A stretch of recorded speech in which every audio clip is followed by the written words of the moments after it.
Hey guys, and welcome back to DB Talks. Yes, we've been gone for a minute, but we're back with some absolute blockbuster news. Forget the summer break, forget the international tournaments. Barcelona just hosted the Joan Gamper Trophy at the Spotify Camp Nou, and we were able to secure a 2-1 win against Ahly. But that's not even the biggest story of the week because, as a lot of you may know now, Rodri is officially a Culer and he has signed for Barcelona. So, again, the Ballon d'Or winner, the World Cup Golden Ball winner, Spain's captain, and it's ended up that he's officially signed a 4-year deal until 2030.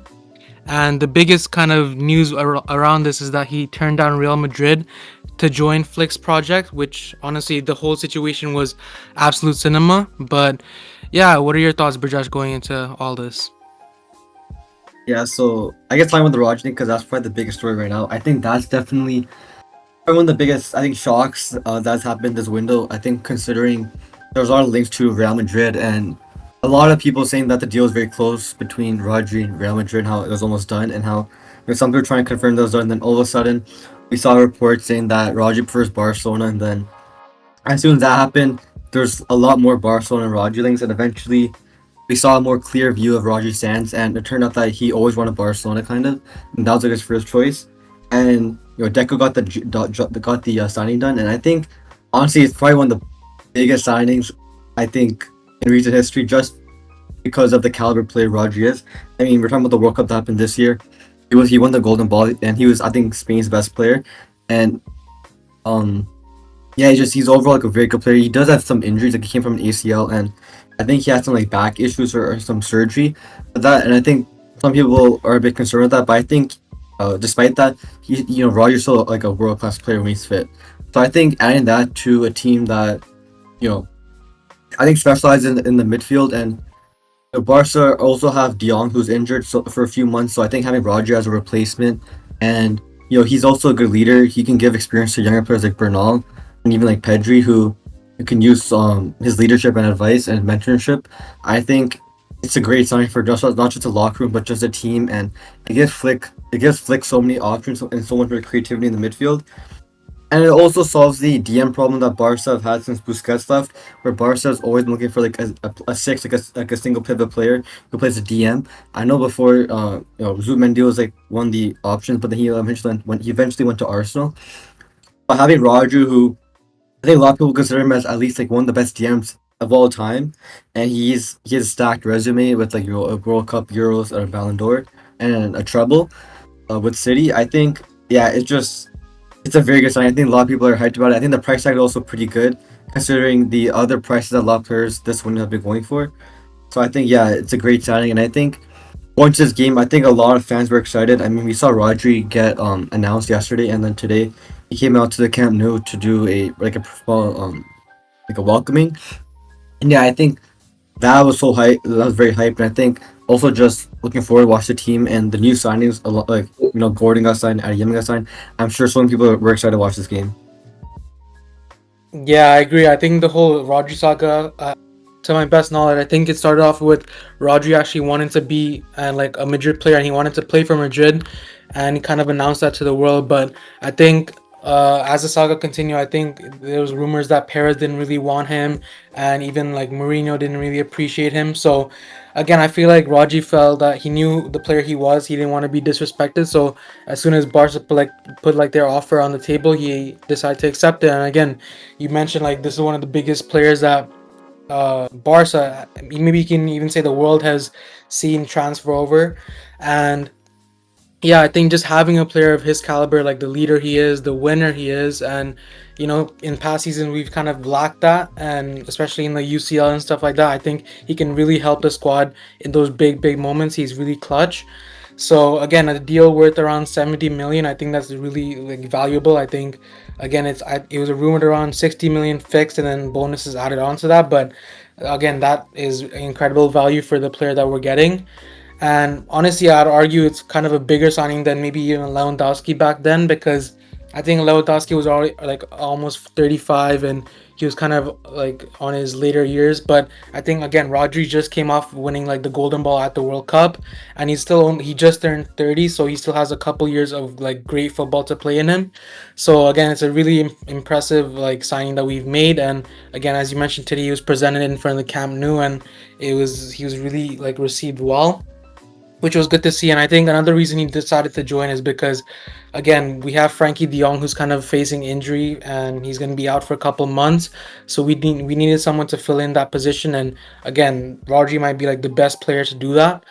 And again, he also walks into a dressing room with his Spanish teammates such as Pedri, Yamal, Kubarsi, and a lot more. So again, he does know a lot of the people that play with him now. So I think overall this whole deal like just made a lot of sense, and I'm just glad that we have a player as good as Rodri playing for us now. But yeah, going into this game, I think again it's the final basically preseason game before going into the La Liga season. So it was gonna be a good game to watch. And yeah, looking at the lineups, you wanna talk about it, Brajesh? Okay, yeah, sure. So I'll actually pretty interested in this lineup because we saw a mix of stars and also just I guess players I wanted to see play more, such as Hamza. So going over the lineup, keeper was Joan Garcia. The back line was consisted of Balde at left back, Gerard Martin at left center back, and then interestingly enough, Koundé at right center back, which I don't think anyone really expected to see that today. That was pretty interesting. And then right back, Eric Garcia. And the midfield consisted of Xavi Spar and Bernal, and then for me at the cam, and then the front three was Rafinha on the left wing, Hamza striker, and Lamine Yamal at the right. I think it was actually a pretty good lineup to go into this game. I think it's a mix of getting players ready for the La Liga season since it starts on Sunday, and so it gives players like Lamine and Rafinha, Fermin, Joan Garcia, even Koundé, and Gerard Martin, Eric Garcia more like uh, give them like time to play and like get their fitness ready and to get ready for the season. And also gives opportunity for younger players and more development players like Xavi Aspar and Hamza who I've seen them quite frequently in the preseason and how good they've been. And I guess Flick kind of trusts those players specifically because I think he sees a lot of potential in them and also he can see them being vital for the squad. Like for example with Hamza, we know that Lewandowski and Fran both left, so there's no like real striker on the team. And Hamza's he's like a young striker that got signed and he's from the B team, and then like give him opportunity and seeing how good he's been and kind of seeing his qualities and how impressive he's been. I think Flick likes that a lot. The same with Xavi Spar and his versatility to the team, so I think that's also something. And I think at the back line, kind of experimenting with how it should set up because I think with the back line, I think that's the most like iffy position for the players. I think Kubarsi is kind of a lock, but besides that, I think you can go like with a lot of different avenues with the depth. And there may even be a center back starting, so we'll see what happens with that. But yeah, that was the lineup. Yeah, I think as you mentioned, like Koundé playing at center back was really interesting because again, Barca have been rumored to sign a center back this window, but I think also Flick realizes that his like center back options aren't the greatest at the moment, and I mean playing Koundé there is kind of experimental because before he joined Barca, he was kind of that center back player at Sevilla, and even before in his career. So he did end up like transferring and converting over to a right back, but um, I do think if he can refine that form that he had at Sevilla and early in his Barca career at center back, we can actually use that would be really useful for us. But yeah, we'll talk about how he did in this game. But other than that, I think again seeing Hamza at striker again, I think also we don't have many striker options at all at the moment. Again, we're rumored to sign a striker as well, so that's interesting to see. But again, I think Hamza throughout this whole preseason, he's shown that he's really shown encouraging signs. He's almost scored in every game, and even just having him as a presence, like an aerial presence and just like a striker nine presence, he always has the instinct to be in the box and get those chances whenever he can. So it's really encouraging to see that as young as he is, he still has the natural instinct to play as a striker, which is something we've missed for a long time, especially with Lewandowski leaving and even Ferran Torres leaving. So yeah, even if we don't sign someone as a striker, it would be really interesting to see Hamza get minutes there as well throughout the season. Other than that, I mean, yeah, going into the game, I think we started off really well. I think the press, you could see that like it was really good. I think this is something that we're always going to see with Flick's team, and it was really good to see how the team started off really well. And like the first goal we saw, I think it was like a really good piece of play. I think again, Rafinha got the ball. He played a great pass to Balde, and honestly, this was a great like Balde had a great like he dribbled past the defender, and then a great cross to Hamza, and then another great finish. So again, that was a really good goal to see. I think again, Balde, if we can keep finding that form, which again last season he wasn't the best. I think he had a kind of a down season, but if he can find that form that he had a couple years ago, he can be really amazing. And again, we did sign Cancelo again, and he's back, so that's good competition for him. I think if we can use Balde and Cancelo as our fullbacks, that would be really like cool to see. But yeah, again, that was a really good goal, and I think that was a great way to start the game. Yeah, I think throughout the game, I think we saw a lot of very good passing from Barca, a lot of good like one touch passing. I think it was also very energetic at the especially the first half, and we're seeing a lot of the plays from the midfield, especially Fermin, even Xavi, Sport Bernal, and then we saw more of the attackers also get involved. I think, and then even the backline, it was just very good football. And I think it's what Flick wants from the team, where he wants the team to be very fluid, very good at passing and utilizing spaces and moving the ball as fast as they can. And the pressing was also very good. Whenever they lost possession, they pressed a lot and they were able to recover the ball a lot. So I think that's the ideal way that Flick wants to play a game throughout the whole 90. And I think the first half was a very good demonstration of that. And links out the Hamza goal. I think that was an amazing goal. I think there was a chance beforehand that I think he just missed. I forgot exactly what happened, but he missed like a chance, I'm pretty sure, where it's a cross into him. But then he was also able to get this goal, and I think it was a very good position by him and a very good striker's instinct. And I think that's the thing that we noticed with Hamza this preseason is that he has very good striker instinct, and it's kind of similar to those Portuguese strikers, I mean, like something like Holland esque instinct where he's very good at positioning and he jumps into the ball and he can score it many different ways. And I think that's a very positive takeaway from this game is to see Hamza's profile, how he plays. I think that's a striker that's the profile that Barca can use in the future. So I think again that was a very good and a very good goal for him. And I think a lot of people fans are excited to see him do well because I think a lot of people have hope in him. Just considering the striker situation, and like you said with the Balde thing, yeah, Balde did a good assist. And I think we'll see more about how Balde does because I think last season he was a bit I think he was a bit iffy. I think Cancelo kind of overshadowed him because Cancelo's a bit better going forward. He kind of approaches attacking it differently and kind of more creativity than Balde. So I think we'll see kind of what happens with that if maybe if Cancelo goes right back or if Cancelo stays left back and maybe Balde is kind of like a rotational player. We'll kind of see what happens with that situation. But yeah, I still think it was a good assist by him, and the pass by Rafinha was very good. Yeah, and then right after that, like near the end of the half, we saw Rafinha get his penalty, and again, this was a really great pass. He kind of dribbled into past the keeper, and then he was tackled down again. So again, that was a good penalty, and then he steps up, and again, I think Rafinha is gonna be our main pen taker for this whole season because Lewandowski is left now. So I think he is the best pen taker in our squad, and yeah, it was really good to see him score his penalty and a great moment because again he is the first captain now for this team. So again he did step up. I think there was a moment in this game where he also like tracked back all the way to right back and also made a tackle. So it just shows that he is really like passionate and he is like the best captain for the squad. And yeah, it was great to see him score and celebrate the Camp Nou. And then in the second half, I think Flick made a couple of subs. Players like Cortez, Pesquer, Farinas, and Olmo came on. And yeah, it was great to see them get rotated. I think again, a lot of players needed those minutes. They need to get used to the whole season that's coming soon. And I think again the big chance for Al Ali. I think it was a bad mistake from the team, and I would especially look at Kunde for this goal because again it was like near the halfway line where he kind of controls the ball but then lets it go and then the player goes right past him, and then again a similar thing we saw last season where our high line is kind of costing us and they play a simple ball through and then a great finish from the Al Ali player. I think it was Zizo.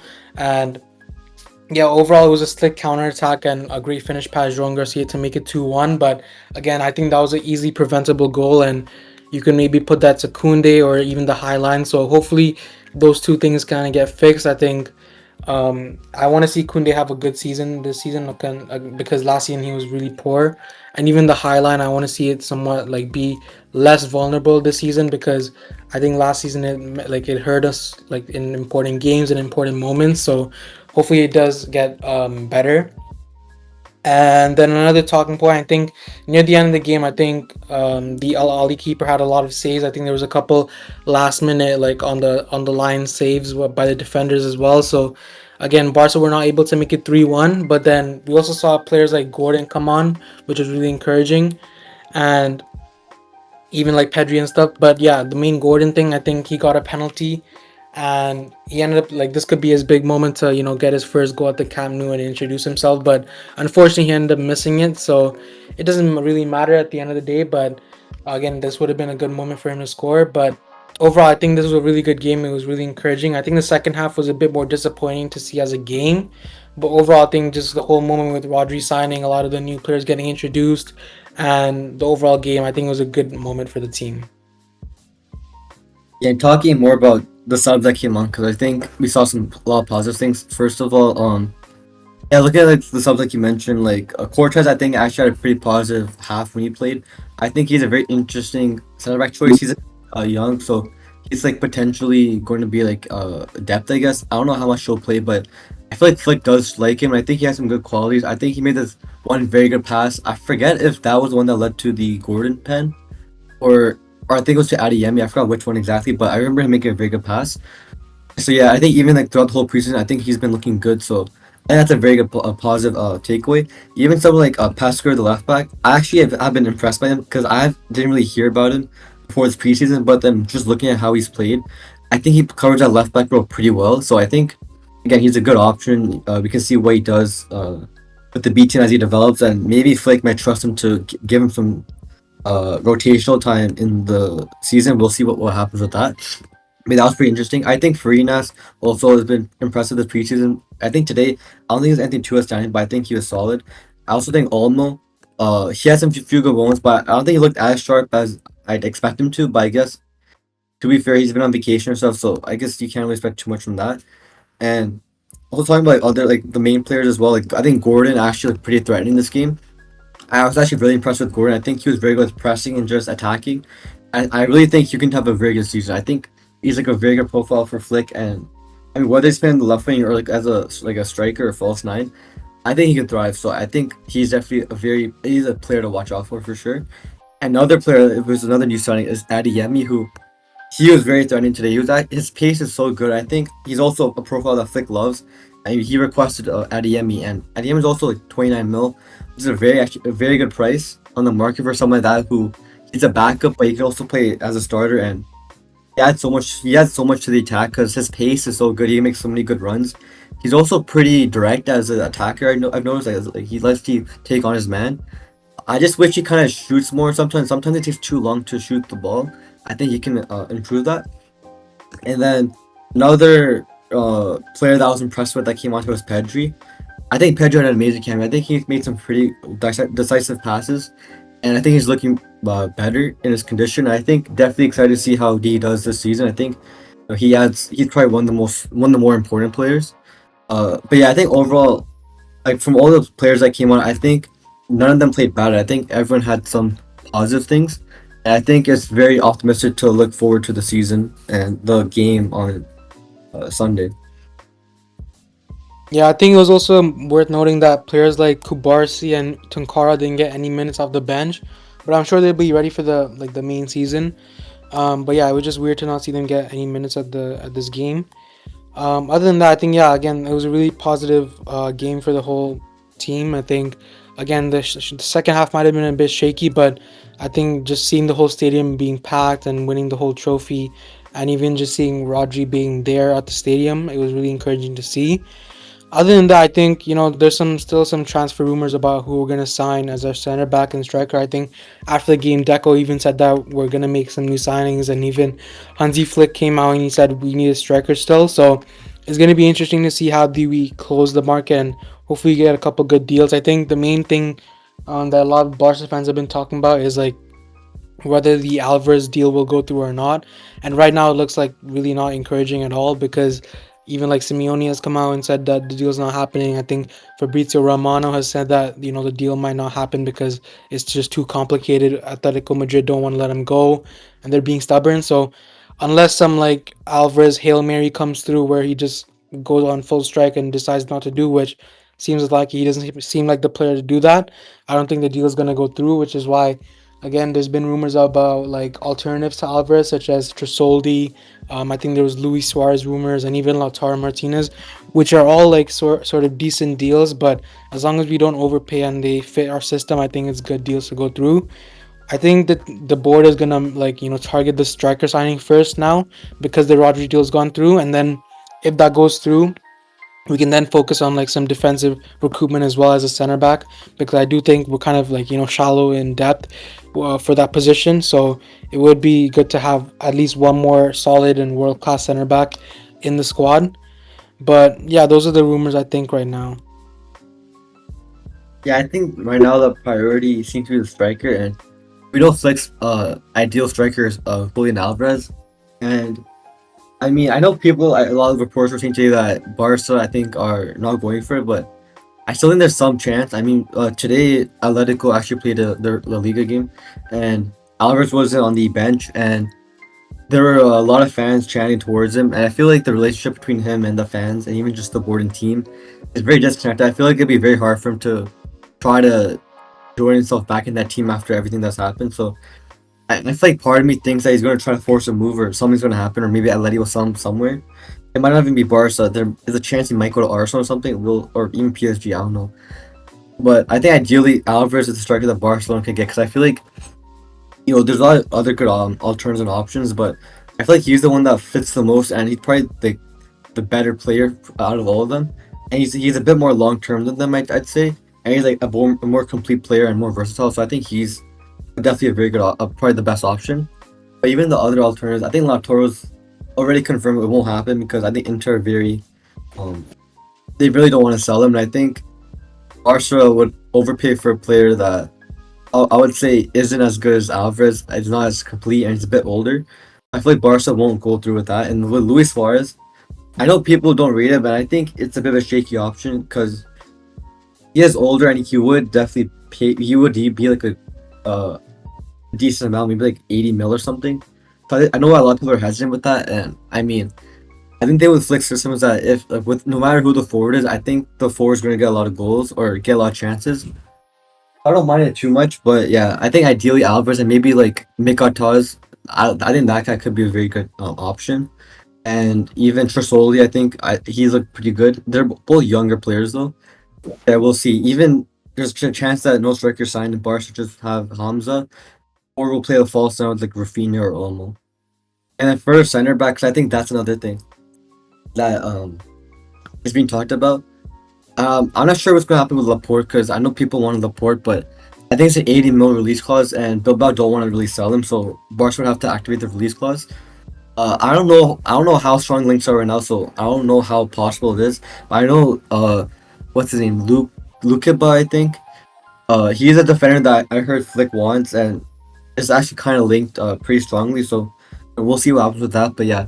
The signings are very interesting, but I think right now so far, I don't know what you would rate the window so far, but I think right now the window is honestly like at like an 8.5. I think the Rodri signing is huge. I think Cancelo on a free, Deca got on a free actually, because he waited for him to terminate the contract, and he didn't have to pay, I think, 15 or 20 more extra. I think that's a very good deal. I think the Adeyemi for that price is amazing, and the Gordon for that price is a bargain. I know a lot of people are hating on the price beforehand, but now we look at the prices that a lot of the Prem clubs are playing. It's a great price for Gordon, he's pretty young, fairly young. He fits the profiles, fits the system. I think he's great, and in a good World Cup. And I think the offloads are also as important. I think Trezeguet offload is kind of inevitable on a loan. I think the Rajo thing was honestly super surprising when it came out, but having Liverpool pay the full wages is amazing, and giving Rajo some more playing time at a pretty good club in a pretty hard league. And then the Fran, I think, was a better offload, because I think Fran, with his ego, might have caused a bit of problems. And I think as a player, he's kind of inconsistent. So I think offloading him for 50 mil is a good price. I think the other offloads like of Tommy for I think 10 mil is great, and then loading out other players like Joffrey Torrance and all those like small La Masia players leaving accumulates money that I think Barca can spend with the one-on-one thing. So yeah, I think that's huge. Yeah, for me as well. I think the window right now is like near a 9. It could go up to a 10 as well because if we get a proper strike, actually no, I'll give it an 8.5 as you. But I think yeah, we're missing that striker and center back signing. I think again, where a lot of rumors are going around where we might sign someone like Laporte or something, but there's nothing been concrete so far. And I do think Deco's done a really good job of, selling players that weren't really needed as much and like good market opportunities. And then also, getting players that are like really good, that fits for Hansi Flick system and also like good deals as well, like Adiami and Gordon and stuff. So I think the window so far is going really well. It's really encouraging. And again, the whole Rodri signing, that's a really big signing that we made. But if I was to ask you, if you could only make one striker and center back signing for like, let's say we have 150 mil left because we were kind of gonna maybe spend that on Alvarez, who would you make? Who would you get? Make Qatar and Laporte probably. I'd probably agree as well. I think yeah, both those players are pretty solid. I think again, if the 80 mil release clause for Laporte's kind of true, I probably steer away from that. But again, I think we lost out on Romero going to Atletico Madrid for 40 mil. I think that was a really good deal, but we kind of missed out on that. So it's going to be interesting to see how we wrap the window up. But yeah. We'll see what happens. I think again, I think more rumors will come up because then Deco's like you said, Deco say he'll make more signings or something. So we'll see what happens with that. I think also there's so many like rumors right now that I think this window has had so many rumors with I guess with the whole Alvarez and Rodri saga. I think those are the most like as dramatic because we've seen so many different reports and so many like people, journalists, just saying different things, and sometimes it's very conflicting and sometimes misleading. But yeah, I think I think so far the window's been pretty good for Barcelona. Yeah, I think that pretty much wraps up this episode of DB Talks. Again, a really good game and really encouraging signs ahead of the early season. I think our next game is at Elche away, so that's gonna be interesting to see. Hopefully, our starters like Yamal and stuff are ready for the game. And yeah, let us know your thoughts. What are your thoughts on Rodri? Do you think he can finally lead us to the Champions League? And yeah, let us know your thoughts in the comments down below. Don't forget to like, subscribe, and follow our socials. And yeah, we're back. So we'll be here for the La Liga season and other big news in the football world. But yeah, thanks for listening, and we'll see you later. Goodbye. Goodbye.